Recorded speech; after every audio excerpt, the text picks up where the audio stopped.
Why are we here? Where did we come from?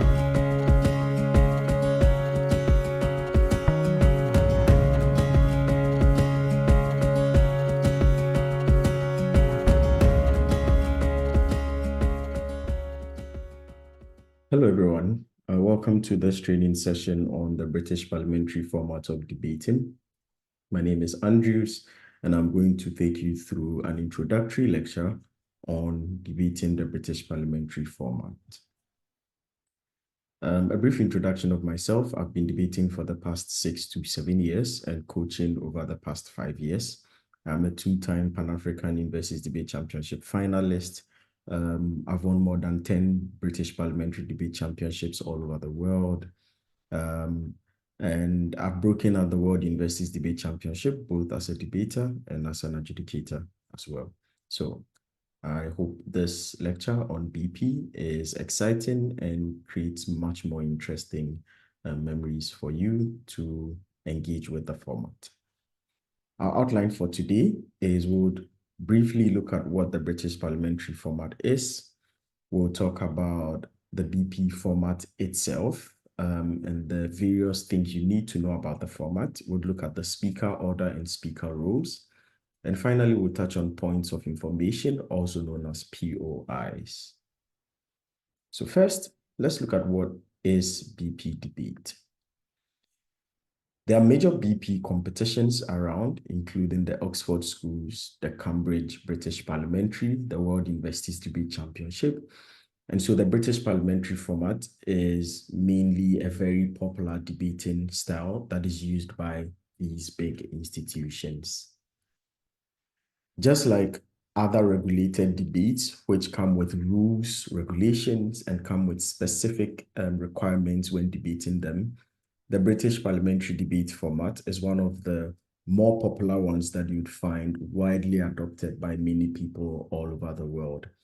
It is depicting the British Parliament in the fact that the British Parliament is made up of two houses, one which is the House of Lords, also known as the Upper House, and the other which is the House of Commons, also known as the Lower House.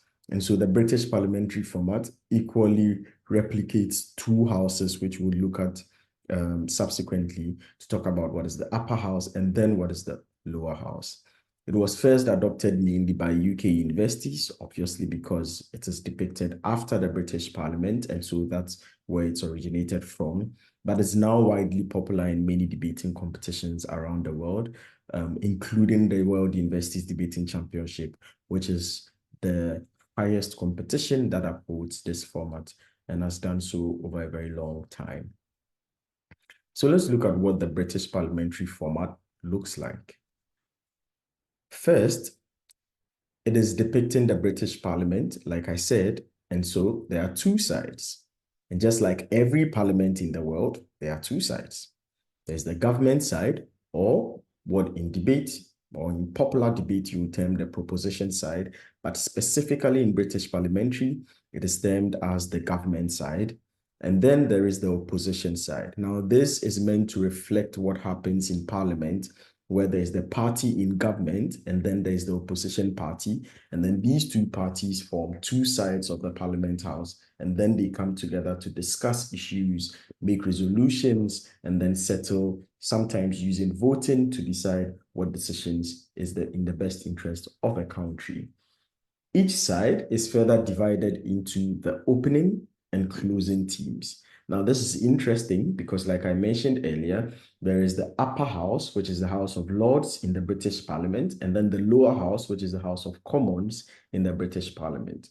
And so the British Parliamentary format is depicting this style, where the opening side of the debate is replicating the Upper House of the British Parliament, and then the closing side of the debate is replicating the Lower House of the British Parliament, which means on the government side, there is the opening government and the closing government.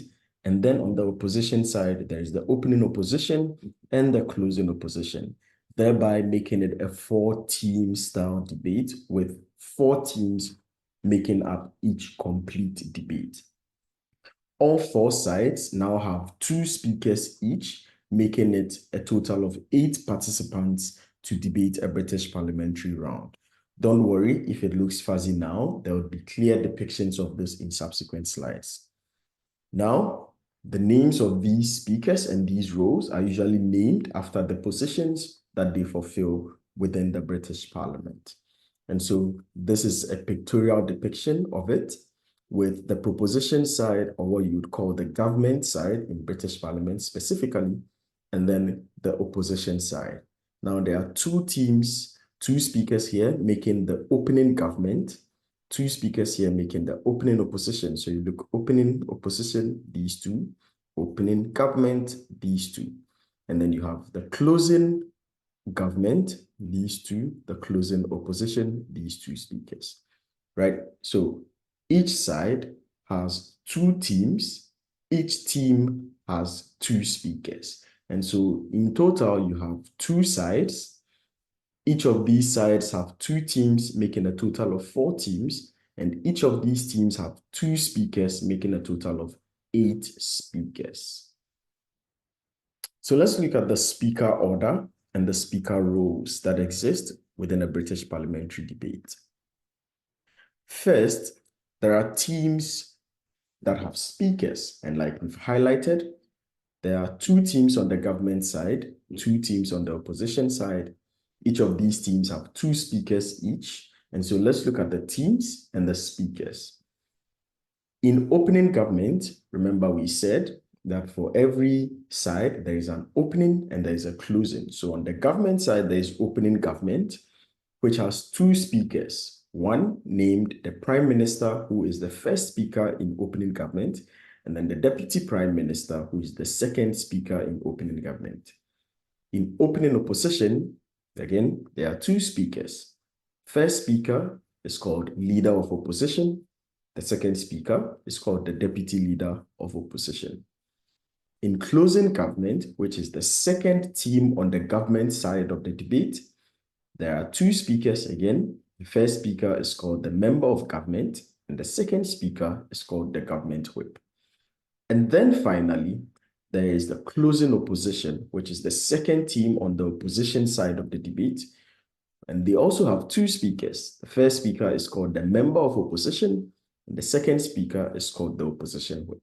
And so for these 2 closing teams, it's very easy to identify them. For closing government, the first speaker is called the Member of Government. The second speaker is called the Government Whip. For closing opposition, the first speaker is called the Member of Opposition. The second speaker is called the Opposition Whip. These speakers alternate between the proposition and the opposition in order of speeches, which I would illustrate in the next slide. So this is a quick slide to illustrate how they set up within a debate. So like I said, these 2 speakers, which is the Prime Minister, PM, and the Deputy Prime Minister, DPM, make up the opening government. The LO, who is the Leader of Opposition, and then the DLO, who is the Deputy Leader of Opposition, make up the opening opposition. The MG, who is the Member of Government, the GW, who is the Government Whip, make up the closing government. And then the MO, who is the Member of Opposition, and then it's supposed to be OW, who is the Whip of Opposition, makes up the closing opposition. Now, the order in which they speak, as I illustrated earlier, is in alternating fashion, which means when the Prime Minister speaks, then the Leader of Opposition will speak after them. Then the Deputy Prime Minister will speak after the Leader of Opposition. Then the Deputy Leader of Opposition will speak after the Deputy Prime Minister is done. After these 4 speeches, you are done with the opening half of the debate, which engaged opening government and opening opposition. After that, then Member of Government speaks after Deputy Leader of Opposition.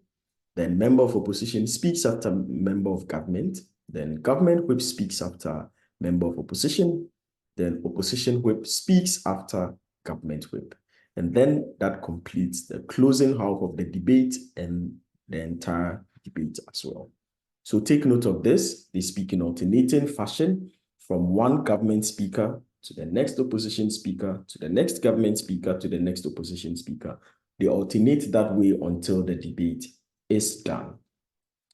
What you also should know is this clear separation. that even though both teams are on the same side of the debate, they are competing against each other.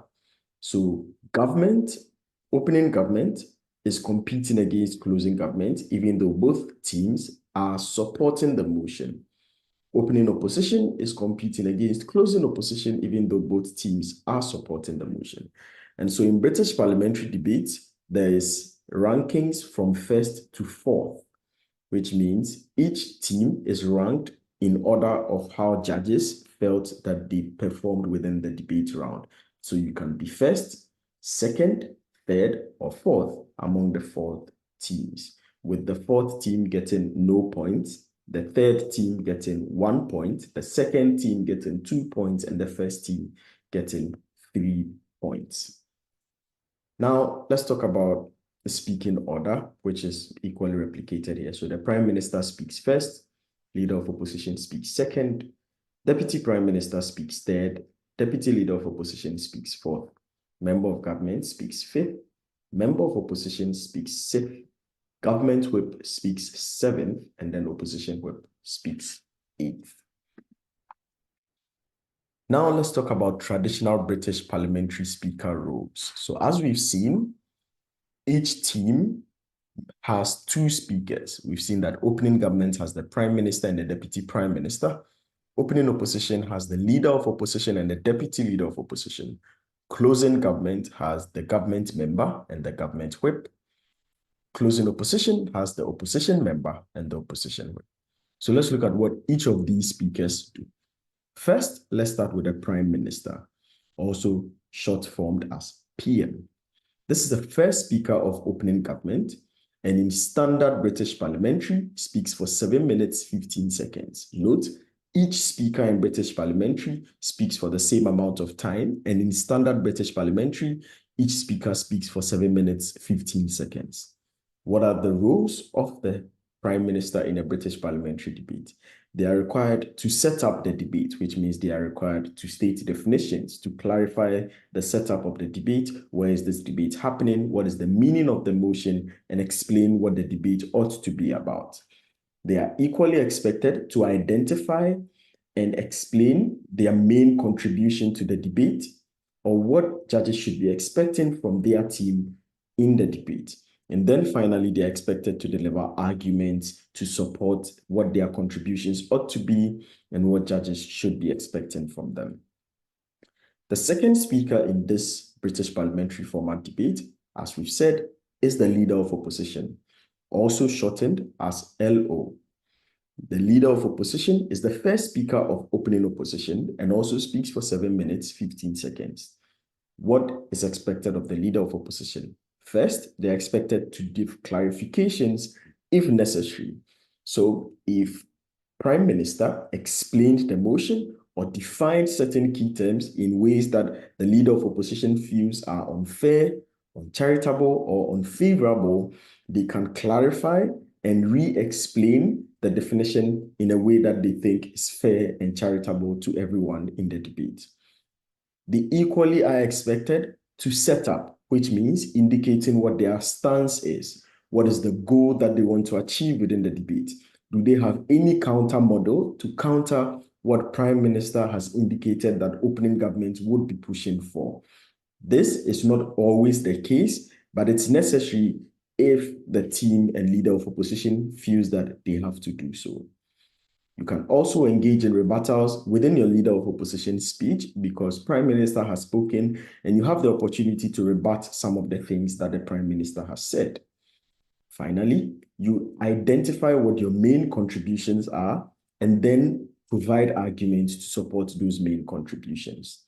In essence, when you take the Prime Minister's speech, we should get what the opening government wants to do within the debate and get arguments to support it.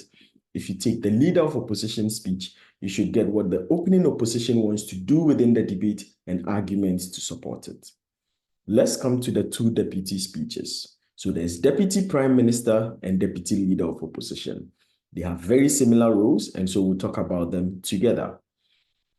These 2 speakers are called either DPM or DLO, signifying Deputy Prime Minister or Deputy Leader of Opposition. They are the second speakers in either opening government or opening opposition. So the second speaker in opening government is termed Deputy Prime Minister, and the second speaker in opening opposition is termed the Deputy Leader of Opposition. They also speak for 7 minutes, 15 seconds maximum each. What do? 1, they provide clarifications if necessary.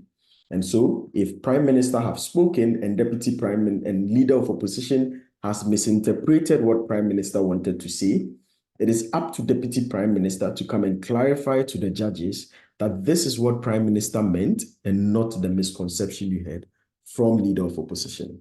Deputy Leader of Opposition also has to do same in case Leader of Opposition said something and the other two speakers, which is Prime Minister or Deputy Prime Minister, has misconstrued what Leader of Opposition meant.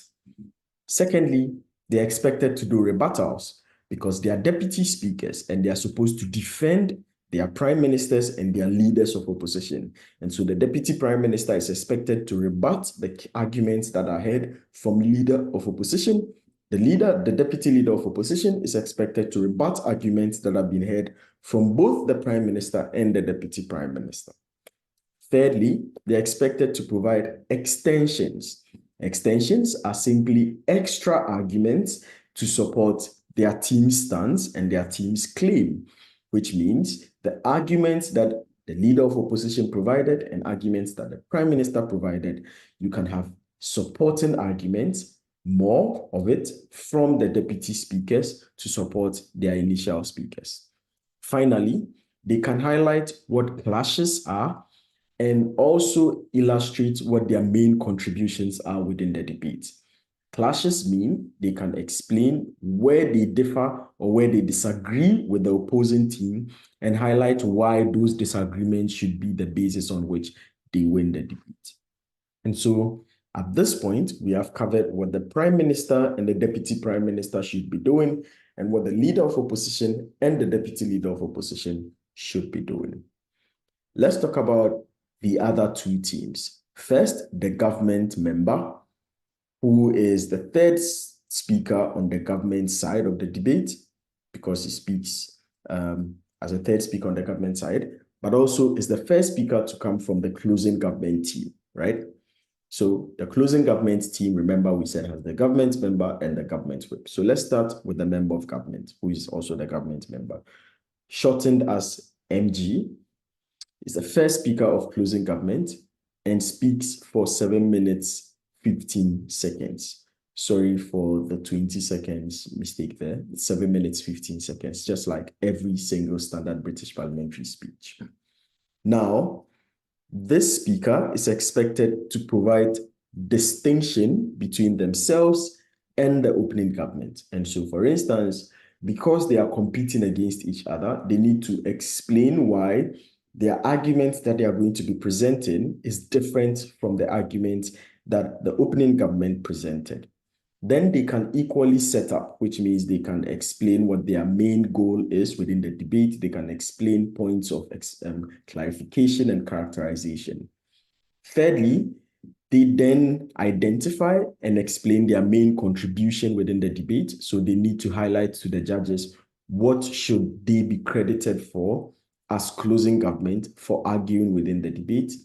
And then they provide arguments, or what they would call extensions within the debate, which are new layers of argumentation beyond what opening government provided for them to support the debate or the motion. What this means is that opening government may be provided 2 arguments, closing government can provide 2 more to support the motion, and then closing government can explain why their 2 additional arguments are far more important than the arguments that opening government provided. Next, let's talk about the member of opposition. The member of opposition, who is the first speaker in closing opposition, also speaks for 7 minutes, 15 seconds. Their speech is similar to that of the member of government. So the member of opposition equally provides a clarification if necessary, provides a distinction, sets up their debate in terms of explaining their stance, if they have a counter model, they do some rebuttals if they have the time to do so, but crucially, they identify their main contribution within the debate beyond opening opposition, and then also provide arguments and extensions to explain why their arguments are different from opening opposition and much more valuable than opening opposition. So similar to closing government, if opening opposition provided 2 arguments, closing opposition can provide 2 more arguments, explain why their arguments are different from opening opposition, and explain why their new arguments are much more important than the arguments from opening opposition. Then let's come to the final 2 speakers in the debate, which is the government whip and then the opposition whip, shortened as GW and OW. The government whip is the second speaker of closing government. The opposition whip is the second speaker of closing opposition. What do these whip speakers do? Imagine these whip speakers as whips of parliament. In parliament, whip members are those who whip votes and convince others to vote for either the government policy or the opposition policy. And so these 2 speakers are tasked with convincing everyone that their teams are the ones winning the debate. What do? First, they do clarifications if necessary. In case there's something that is misconceived, something that is misunderstood, they clarify so that everybody would be clear on what the debate is happening about, or what the debate has been about, or what the debate ought to have been about that they are the team that touches on. Secondly, they engage in a lot of rebuttals. So they do lots and lots of rebuttals because they are final speakers and they are not allowed to do constructive arguments. They are not allowed to bring in new arguments. And so for the government whip and the opposition whip, they do a lot of rebuttals. Thirdly, they engage in clashes, which means they compare where the 2 sides disagree on and explain why the disagreement benefits their side and why they should win on this disagreement. And finally, they highlight their main contribution as a team in that debate. So as a government whip, they would highlight their main contribution from closing government in the debate. And as an opposition whip, they would highlight their main contribution from closing opposition in the debate and then explain why judges should award them the win. And so in these 2 slides, we have highlighted the role of the Prime Minister, the role of the Leader of Opposition, the role of the Deputy Prime Minister, and the Deputy Leader of Opposition. We've also highlighted the role of the Member of Government, the Member of Opposition, the Government Whip, and the Opposition Whip. Note, every speaker speaks for 7 minutes, 15 seconds. Next is to talk about points of information. Points of information are unique characteristics of British parliamentary debate. It exists in some format, but it is constant within a British parliamentary debate. So what is a point of information? It is when a member of the opposing team gets to briefly disrupt the current speaker by offering a POI, which is a point of information, in the form of a question or a statement. So this question or statement can be a correction that they think that the speaker needs to make. It can be asking for clarity on something that the speaker has said. It can just be a plain question to question the foundation of a speaker's argument. This is important because you would be seeing this a lot in British parliamentary debates, where when you are speaking, your opposing speaker would stand up and then offer a point of information by saying POI. And then if you are ready, you can accept that POI and then allow them the time to speak and ask the question. So here are 3 things you need to know. First, points of information or POIs are offered after the first and before the 6th minute of every speech. Remember, we said the speeches are 7 minutes, 15 seconds long, which means after 1 minute, someone can ask a POI, and before 6 minutes, someone can ask a POI. Within that period, from the 1st to the 6th minute, anytime within that period, POIs can be asked. Before the 1st minute and after the 6th minute, you cannot ask POIs because we refer to those as protected times for the speakers.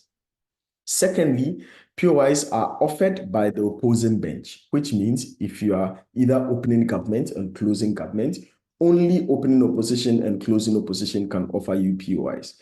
Same on the flip side. If you are opening opposition or closing opposition, only opening government and closing government can ask you a POI. Teams on the same side cannot ask each other POIs, and speakers who are partners cannot ask each other POIs. What does this mean? It means opening government cannot ask closing government a POI, or closing government cannot ask opening government a POI because you are both on the government side. Similar to opening opposition and closing opposition, they cannot ask each other POIs. Also, speakers within the same team cannot ask each other POIs. So Prime Minister cannot ask Deputy Prime Minister a POI, same Deputy Prime Minister cannot ask Prime Minister a POI. This is replicated in all the other teams, in opening government, in opening opposition, in closing government, and in closing opposition. Speakers cannot ask their teammates POIs. POIs are also 15 minutes long, which means when a speaker accepts your POI request, you only have 15 seconds, to ask a POI. So POIs are only 15 seconds long, which means that you need to be brief, straightforward, and abrupt in a way that makes it very clear for people to understand what you are asking. Finally, POIs are subject to the speaker who is speaking to accept, which means when you stand up and ask a POI, the speaker who is speaking has the liberty to say, I'm not taking you now, and so you have to sit back down and wait reasonably to offer it at another time. Usually waiting 30 seconds to offer another POI is the accepted norm. However, sometimes speakers can say, I will only accept POIs in my 5th minute. If you can, respect that request, but if you can't, still offer the POIs anyway, and when they reject, you can then sit down and offer it after 30 seconds. 3 do's and don'ts of POIs. Let's look at the 3 things you should do when it comes to points of information. First, accept at least 1 POI during your speech as a speaker. POIs are important, and even though they are not mandatory per current British parliamentary rules, your inability to take them reduces how persuasive your speech is because you lose the opportunity to engage with another speaker's perspective on what you are saying. Secondly, allow the speaker to finish asking their POI before you interrupt them unless they have exceeded the 15 seconds allocated to them. This is to ensure that you do not interrupt speakers when they are speaking and haven't exceeded 15 seconds, and when they've not completed asking their POIs, and so your disruption makes it difficult to understand exactly what they wanted to say. Thirdly, answer the POI convincingly. Do not brush it off, and do not be scared. And so answer the POI in a way that projects conviction, that projects the fact that you understand what you just said, and you are convinced that you are winning the debate anyway. 3 things that you should not do when it comes to POI. First, do not dismiss them as unimportant. Answer each POI constructively and make sure that you spend time discussing it. Second, do not accept a POI in the middle of stating a sentence. And so if you are making a statement and you are not done, or if you're explaining an argument and you are not done, do not pause and accept a POI simply because someone offered it immediately. Wait, complete that sentence or complete that argument conclusively, and then pause and accept a POI. That way, POIs do not disrupt the flow of your speech and do not disrupt the persuasiveness of your arguments as well. Third, do not rudely interrupt a speaker while they are offering you a POI. And so sometimes speakers offer POIs. Do not rudely interrupt them when, after you've accepted and they are asking the POI, make sure you allow them the time to finish. When you rudely interrupt them, it becomes unfair and not a great practice within a space of debate that we want to foster collective discourse and integration ourselves. Finally, let's highlight a few rules of British parliamentary. First, before you begin debating, the teams are typically given 15 minutes to prepare their arguments. And so you are given a motion or a resolution and you are given 15 minutes to prepare. This includes any research time, but note, online research is not allowed within British Parliamentary. However, already prepared research that have been printed in a book or taken notes of can be referred to and then be utilized within the prep period. But the use of the internet in any way or form is not allowed.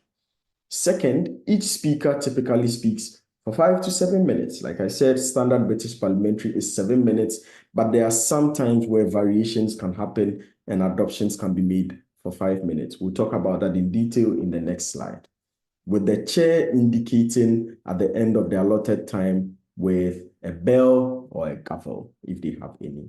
The chair is usually the head of the adjudication panel, which is usually 3 to 5 members standard, judging the debate and then voting at the end. Second, points of information can be raised by opposing teams during the speeches of their opposition, as we've discussed earlier. But these are prohibited during the protected times, which I said is before 1 minute and after 6 minutes of every speaker's speech. They can also be rejected by a speaker at any time and may be disallowed by the chair if they express strong personal opinions or express things that are not within the debate but are directly attacking an individual's personality. Third, we must report an abuse to the rules of the House, specifically when slanderous remarks or otherwise offensive statements and outbursts are made within the debate.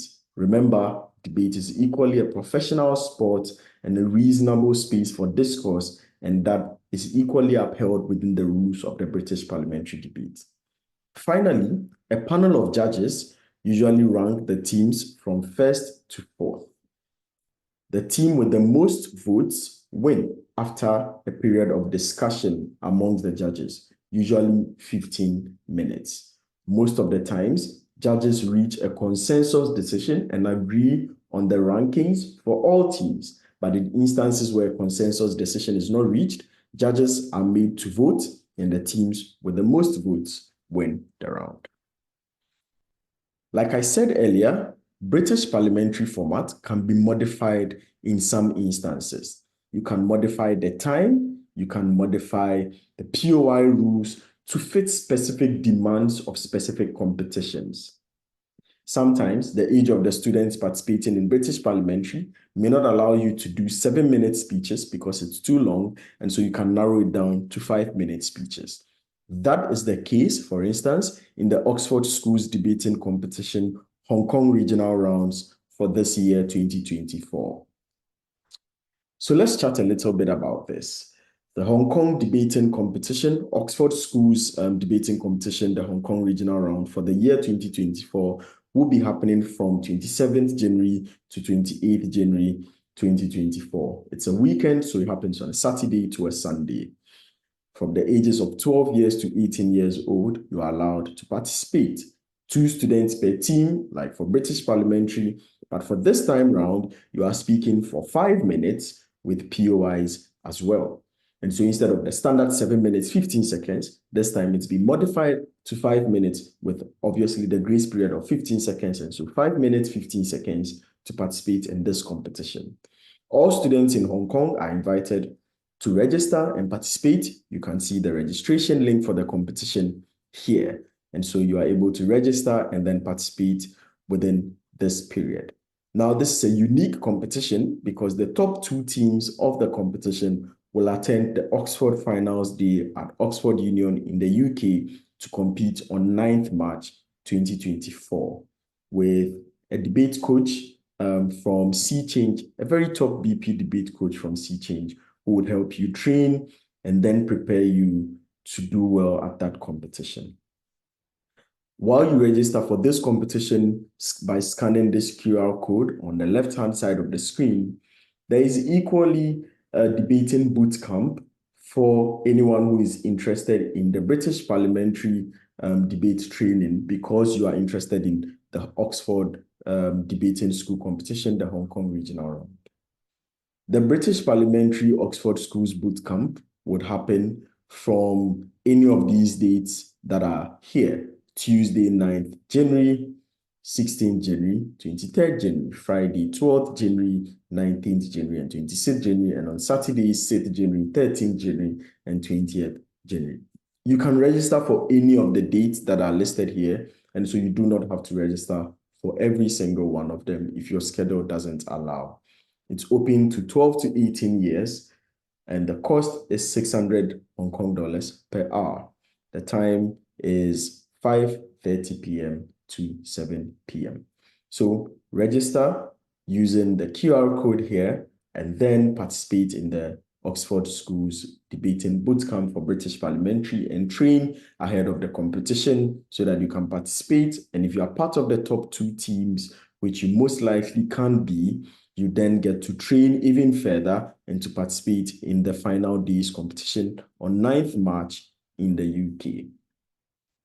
Finally, reach out to us at Sea Change Education via any of these platforms with any inquiries, any requests, any discussions that you have about our training, our services, and we'll definitely be responsive to you.